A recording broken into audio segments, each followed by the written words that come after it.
అధ్యాయం ఆదికాండం 38-39 వచనం. ఇతని వలె దేవుని ఆత్మ గల మనుష్యుని కనుగొనగలమా?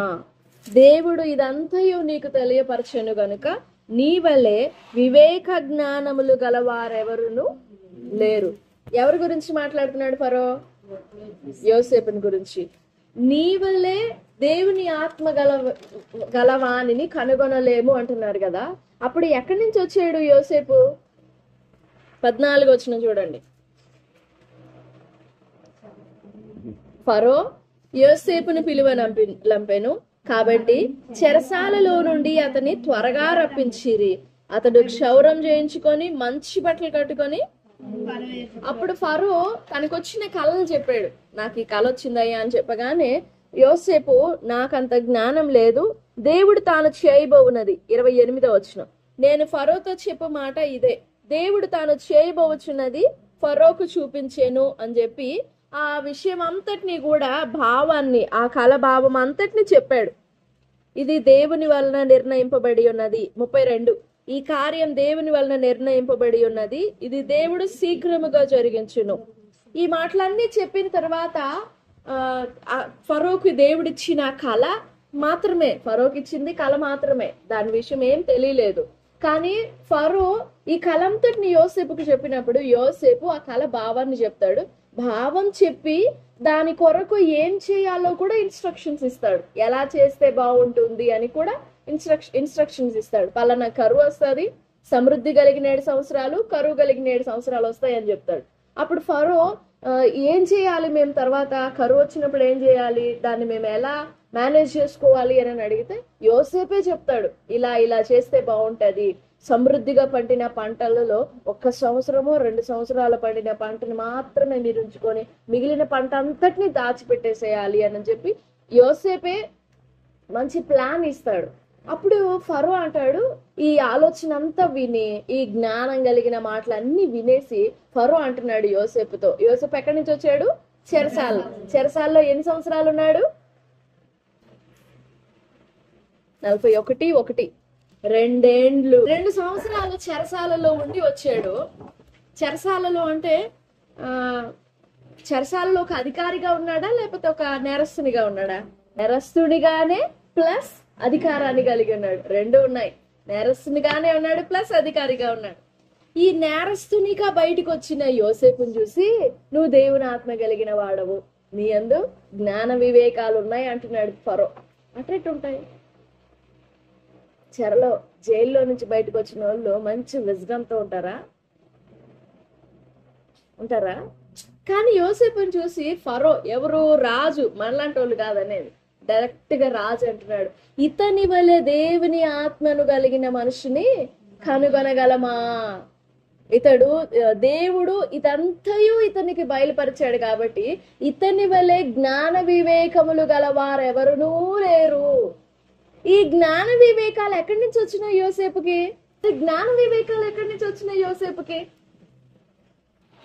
ఒక వ్యక్తి దేవుని ఆత్మను పొందినవాడు అని ఫస్ట్ వ్రాయబడినది యోసేపుని గురించే. ఆది కాండంలో స్టార్ట్ అయింది. మిగిలిన తర్వాత కనపడుతుంది మోషే గురించి, యెహోషువని గురించి, అతన్ని ఆత్మను పొందినవాడని అలా రాయబడి ఉంటది. కానీ ఫస్ట్ దేవుని ఆత్మను పొందినవాడు అని వ్రాయబడింది యోసేపుని గురించి. అబ్రహాము దేవుని ఆత్మను పొందిన వాడే, కానీ అబ్రహాముని గురించి రాయబడలా, యోసేపుని గురించి స్పెషల్ గా పర్టికులర్ గా రాయబడింది. అసలు ఆ మాట కూడా ఎవరికి అర్థమైంది? యోసేపులో దేవుని ఆత్మ ఉన్నాడని ఎవరికి అర్థమైంది? ఓ అన్యరాజుకి. బయట ఎక్కడో ఉన్నాడు చూసారా, ఒక అన్యరాజు, ఆయనకు అర్థమైంది, వామ్మో ఏంటి ఇతనిలో దేవుని ఆత్మ ఉంది, ఇతడు దేవుని ఆత్మ కలిగిన వాడే. పొందుకున్నాడు యోసేపు దేవుని ఆత్మని. జీవితకాలం వాళ్ళ అన్నోళ్ళు ద్వేషిస్తా ఉంటారు ఆ ఇంటికాడ ఉన్నంత వరకు. ఎందుకనంటే నాన్న నిన్నే బాగా ప్రేమిస్తున్నాడు, మా మీద భేదం చూపిస్తున్నాడు, మమ్మల్ని తక్కువ ప్రేమిస్తాడు, నువ్వంటే నీకు ఎక్కువ ఇష్టము అని అన్నదమ్ములు తిడతా దూషిస్తా ఉండేవాళ్ళు. వాళ్ళ మధ్య సరైన ప్రేమ ఉండేది కాదు. మరి ఇంకెప్పుడు పొందుకున్నాడు యోసేపు దేవుని ఆత్మని? తర్వాత అమ్మివేయబడ్డాడు, కొనుక్కొని పోయారు, అన్య కుటుంబం. అక్కడ ప్రార్థన చేసుకునే సమయాలు ఉన్నాయా? ప్రేయర్ రూమ్ ఉందా యోసేపుకి ఆ ఇంట్లో? మరి ఇంకెక్కడ ప్రార్థన చేసుకుని ఉంటాడు? ఎలా పొందుకుని ఉంటాడు దేవుని ఆత్మ? ఆలోచించండి. ఇంతగా దేవుని ఆత్మతో నింపబడుట వలన కలిగే ఆశీర్వాదాలు, నింపబడుట వలన కలిగే ఆ జీవితం ఎలాగుంటుంది? దేవుని ఆత్మతో నింపబడిన జీవితం ఎలాగుంటుంది? ఆత్మ లేని జీవితం ఎలాగుంటుంది అంటే, ఈ భాగంలో యోసేపు దేవుని ఆత్మ గలవాడని ఎవరు గుర్తుపట్టారు? ఫరో ఎవరు? ఓ అన్యుడు. దేవుడు తెలియదు ఫరోకి. మరి ఇంటి దగ్గర ఉండినప్పుడు తన అన్నదమ్ములకు కనపడలేదా దేవుని ఆత్మ? ఇంటి దగ్గర ఉన్నప్పుడు అన్నదమ్ములకి కనపడలేదా? మా తమ్ముళ్ళలో దేవుని ఆత్మ ఉన్నాడు, మా తమ్ముడు దేవుని ఆత్మని కలిగిన వాడు, మా తమ్ముడు దేవుని ఆత్మతో నింపబడిన వాడు, వాడిని అలా మేము తోలనాడకూడదు, అలా ద్వేషించకూడదు, ఏమనిపించలేదా? అసలు వాళ్ళకి తెలుసా యోసేపు దేవుని ఆత్మను పొందినవాడు అని? తన సహోదరులకు ఎందుకు కనపడలా? సహోదరులకు ఎందుకు అర్థం కాలేదు అంటే, దేవుని ఆత్మ అందరికీ అర్థమయ్యేవారు కాదు. ఎందుకనంటే పరిశుద్ధమైన వాడు ఆయన, పరిశుద్ధ ఆత్మ. కాబట్టి పరిశుద్ధమైన కార్యములు, పరిశుద్ధమైన ఆలోచనలు, పరిశుద్ధమైన క్రియలు పరిశుద్ధులకే ఆయన అర్థం అవుతాడు, అందరికి అర్థమయ్యేవాడు కాదు. ప్లస్ పాపి అయిన మనిషికి భ్రమ లేకుండా, ఊహల జీవితం కాకుండా, భ్రమల జీవితం కాకుండా, ఓ పాపి అయిన మనిషికి ఖచ్చితంగా వైట్ అర్థమైపోతాయి. బ్లాక్ లో చీకటిలో ఉన్న వ్యక్తికి ఆ చీకటి ఎలా ఉందో అర్థమైంది కాబట్టి వెలుగు, లైట్ ఎలా ఉంటుందో అని చెప్పగలడు. లైట్ లో ఉన్న వ్యక్తి చీకటి ఎలాగుంటుందో చెప్పగలడు, అర్థం చేసుకోగలడు. అదే అటు ఇటుగా నీడలో ఉన్నాడు అనుకో ఒక వ్యక్తి, అటు వెలుగు కాదు, లైటింగ్ కాదు, ఇటు చీకటి కాదనుకో, ఏది చెప్పలేడు. ఎందుకంటే రెండు తన మీద బ్యాలెన్స్ అయిపడి ఉంటాయి కాబట్టి ఏది చెప్పలేడు. ఈ ఫరోకు మాత్రమే ఎందుకు యోసేపులో దేవుని ఆత్మ కనబడినారు అని అంటే, యోసేపు అగుపరిచిన జ్ఞానం అన్నమాట. యోసేపు కనబరిచిన జ్ఞానం, యోసేపు ప్రత్యక్షపరిచిన జ్ఞానం. తన దేశంలో ఉన్న విద్వాంసులు, జ్ఞానులు అందరినీ పిలిపించాడు. తనకి కళ వచ్చినప్పుడు, తను చాలా గలిబిలి అయిపోయినప్పుడు, 8వ వచనం చూడండి, 41వ అధ్యాయం 8వ వచనం. తెల్లవారినప్పుడు అతని మనస్సు కలవరపడిన గనుక ఐగుప్తు శకునగాండనందరినీ, విద్వాంసులను అందరినీ పిలువనంపి తన కళలు వివరించి చెప్పాను గాని భావము తెలుపగలవాడెవడునూ లేకపోయి. ఎవరు అక్కడ ఉంది? విద్వాంసులు, శకునగాండ్రు, జ్ఞానులు, వీళ్ళందరూ ఉన్నారు. రాజు కోసమే, వాళ్ళు రాజుకే జ్ఞానం చెప్తారు, ఇంకెవరితో మాట్లాడరు. వాళ్ళు రాజుకి జ్ఞానం చెప్పడానికి, భావాలు చెప్పడానికి, విద్యను నేర్పడానికి, తెలియచెప్పడానికి రాజు పని వాళ్ళు అనమాట. ఆ జ్ఞానులు, విద్వాంసులు అందరూ, వాళ్ళందరూ కూడా వాళ్ళెవ్వరికి చేత కాలేదు ఆ కళని అర్థం చేసుకోవడం, ఆ భావాన్ని తెలియజెప్పడం. అసలు ఏం జరుగుతుంది ఫరో జీవితంలో? ఎందుకు అంత కలవరపడ్డాడు? ఎందుకు అంత గలిబిలయ్యాడు? ఎందుకు అంత డిస్టర్బ్ అయిపోయాడు? ఏం అర్థం కావట్లేదు. జ్ఞానులే, అంతవరకు దేశంలో జ్ఞానులని పిలువబడిన వారు, కానీ వాళ్ళకి ఎవరికీ అర్థం కాలేదు. అలా కలవరపడుతున్నప్పుడు అక్కడనే పానదాయకుల అధిపతి ఉన్నాడు కదా, 9వ వచనం. పానదాయకుల అధిపతి అప్పుడు గుర్తు చేసుకుంటాడు, 2 ఏండ్లు యోసేపు చెరసాలలో ఉన్నప్పుడు ఈ పానదాయకుల అధిపతి, భక్ష్యకారుల అధిపతి కూడా ఉన్నారు. రాజుకు భక్ష్యం అంటే రొట్టె అందించేవారు, పానం అంటే ద్రాక్షరసం అందించేవారు.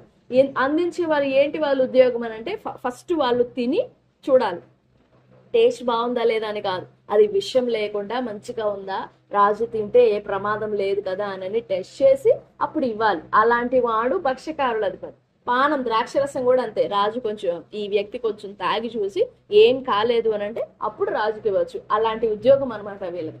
వీళ్ళిద్దరు జైల్లో వేయబడినప్పుడు వాళ్ళకు కూడా కళ్ళు వచ్చినాయి. అప్పుడు యోసేపు చెరసాల్లో ఉన్నాడు కదా, కళ్ళు వచ్చినాయి. ఆ కళ్ళు వచ్చినప్పుడు వాళ్ళు బాగా భయపడిపోయి ముఖాలన్నీ పీక్కొని పోయి యోసేపు వాళ్ళ వాళ్ళ కళ అర్థం చేసుకొని వాళ్ళ బాధ అర్థం చేసుకొని నాకు చెప్పండి నేను చెప్తానని చెప్పినప్పుడు యోసేపు ఏమైతే చెప్పాడో అదే జరిగింది. భక్ష్యకారుల అధిపతిలో దోషం ఉంది, నీ నీ నీ గంపలోని రొట్టెలన్నీ కాకులు వచ్చి పీక్కొని తింటాయి అని తినేస్తాయి అని చెప్పినప్పుడు అలాగా అతని ఉద్యోగం తొలగించబడింది. అతనిలో దోషం ఉందని అర్థమైంది. పానదాయకుల అధిపతి నువ్వు మరలా రాజుకి పానం అందిస్తావు అని చెప్తే కొంతకాలం అయిన తర్వాత ఆ విచారణ జరిగినప్పుడు ఇన్వెస్టిగేషన్ జరిగినప్పుడు ఈ పానదాయకుల అధిపతిలో తప్పు లేదు, భక్ష్యం ఇచ్చిన రొట్టె ఇచ్చిన వ్యక్తిలో తప్పు ఉంది అని కనుగొని ఆ రొట్టె ఇచ్చిన అతన్ని ఉరేసి చంపేశారు. ఇతన్ని తిరిగి ఉద్యోగంలో చేర్చుకున్నాడు. ఇతను ఫరో దగ్గర మరలా ఉద్యోగంలో జాయిన్ అయిపోయి మర్చిపోయాడు యోసేపు గురించి. ఈ కళ వచ్చి గలిబిలైపోయినప్పుడు అప్పుడు గుర్తుకొస్తుంది, అరే ఫలానా సమయంలో నాకు కళ వచ్చి గలిబిలైపోయినప్పుడు ఈ యోసేపే కదా కళ బావని చెప్పాడు, ఇప్పుడు రాజుకు వచ్చిన కళ కూడా చెప్తాడేమో అని అనుకొని వెంటనే రాజుకి చెప్తాడు. పానం అందించేవాడు కదా, సో మంచి నమ్మకస్తుడై ఉంటాడు. అప్పుడు చెప్తాడు రాజుకి, రాజా ఇదిగో ఇలా ఇలా జరిగింది, నేను ఇలానే ఉద్యోగంలో కొనసాగుతున్నానంటే అతనే కారణం అని చెప్తే సరే పిలిపించు, ఎవరో ఒకరు పిలిపించు అని అంటే ఫరో మాట ప్రకారంగా అతను జైల్లో ఉన్నాడు కదా, చెరసాలలో ఉన్నాడు కదా, పిలిపించారు. పిలిపించినప్పుడు అప్పుడు ఫరో అంటాడు, ఇదిగో నాకు ఇలా కళ్ళు వచ్చిన ఎవరు చెప్పలేకపోయారయ్యా అని మాట్లాడినప్పుడు సరే అని చెప్పి ఇది దేవుడు నీకు ఇచ్చిన కళ, దేవుడు చేసిన కార్యం అని మొత్తం ఎక్స్ప్లెయిన్ చేస్తాడు. అప్పుడు ఈ పరిస్థితులన్నీ చూసి అర్థం చేసుకొని ఫరో అంటాడు, అయ్యా నీ వల్లే దేవుని ఆత్మ కలిగిన వాళ్ళని మేము ఎప్పుడు చూడలేదు, మాకెప్పుడు తెలియదు. ఎందుకంటే నా దగ్గర ఉండిన జ్ఞానులు, వాళ్ళ జ్ఞానం ఎంతో నాకు తెలుసు, చాలా గొప్పవారు, వారు విద్వాంసులు వారు. కానీ మీ దేవుడు నాకు కాలిచ్చాడు కదా, మీ దేవుడు నాకు ఇచ్చిన దాన్ని గ్రహించుకునే ఆ అర్థం చేసుకునే జ్ఞానం నాకు లేదు, మా వాళ్ళకు కూడా లేదు. కానీ నువ్వు మాత్రం దేవుని ఆత్మ కలిగిన వాడము. ఇలాగా ఈ ఫరో యోసేపులో దేవుని ఆత్మని కనుగొని యోసేపు అని చెప్పి యోసేపుని తన రాజ్యంలో ఒక రాజుగా ఉంచేసుకుంటాడు, తన అధికారిగా ఉంచేసుకుంటాడు. నేను ఒక సింహాసనం మీద కూర్చుంటాను అంతే, నా చేతి ఉంగరం కూడా నీకే ఇచ్చేస్తున్నా, నేను కూర్చుంటాను అంతే, పేరు మాత్రమే, కానీ పనంతా నీదే. నీ ఆజ్ఞ లేకుండా ఒకడు చెయ్యెత్తడానికి లేదు, కాలెత్తడానికి లేదు, మొనోరెత్తడానికి లేదు. సో మొత్తం సర్వాధికారం నీదే అని చెప్పేసి యోసేపును రాజుగా నియమించుకుంటాడు. సరే ఇంతకు యోసేపు ఎప్పుడు దేవుని ఆత్మను పొందుకున్నాడు, ఏ పరిస్థితుల్లో పొందుకున్నాడు, ఎలా యోసేపులో దేవుని ఆత్మ నింపబడినారు అని అంటే 37వ అధ్యాయానికి రండి. 37వ అధ్యాయం 2వ వచనం. చెడుతనమును గూర్చిన సమాచారము తండ్రి దగ్గరికి తెస్తా ఉంటాడు. ఎందుకు అని అంటే తన సహోదరులు చేసే దోషములలో యోసేపు కలిసేవాడు కాదు. ఇప్పుడు యోసేపు కంటే వాళ్ళందరూ పెద్దోళ్ళు కదా, అప్పుడు యోసేపుకు 17 ఏండ్లు, అంటే వాళ్ళ అన్నోళ్ళకి ఎన్ని సంవత్సరాలు ఉంటాయి, తనకంటే పెద్దవాళ్ళు కదా, వాళ్ళల్లో దోషం ఎలా కనపడింది యోసేపుకి, అది తప్పు అని ఎలా అనిపించింది యోసేపుకి. ఇప్పుడు మనమున్న ఏది తప్పు ఏది రైట్ అని ఎలా తెలుస్తుంది మనకి, ఇలా ఉండాలి ఇలా ఉండకూడదు ఎలా తెలుస్తుంది మనకి. నా మాట అర్థమవుతుందా? ఎప్పుడైనా ఆలోచన వస్తుందా, దేవా నేను నీతో నడవాలి, నీతో స్నేహం చేయాలి, నేను చాలా పరిశుద్ధంగా ఉండాలి అన్న ఆలోచనలు వస్తాయా? యోసేపుకి ఎలా అర్థమై ఉంటది, తన అన్నలు చేసేది తప్పు, దానిలో తను ఏకీభవించకూడదు, దాంతో ఏకీభవించకూడదు. ఎలా అర్థమై ఉంటది యోసేపుకి అది తప్పు అని? సామెతల గ్రంథం చూడండి, 1వ అధ్యాయం 7, 2వ అధ్యాయం 5వ వచనం.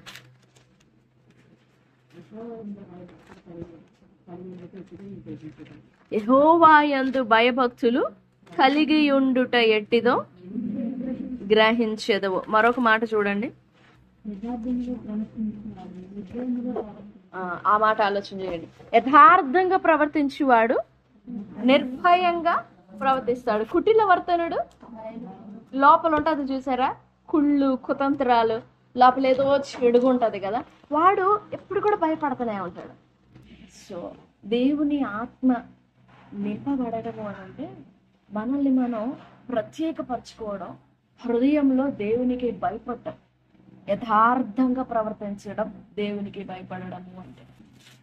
యెషయా గ్రంథం 33:6. రక్షణ బాహుళ్యమును బుద్ధి జ్ఞానంలో సమృద్ధి కలుగు. యెహోవా భయము వారికి ఆహారము. అది యెహోవా భయము అదొక్కటే పొందుకోండి జీవితంలో. 22వ అధ్యాయం 17వ వచనం.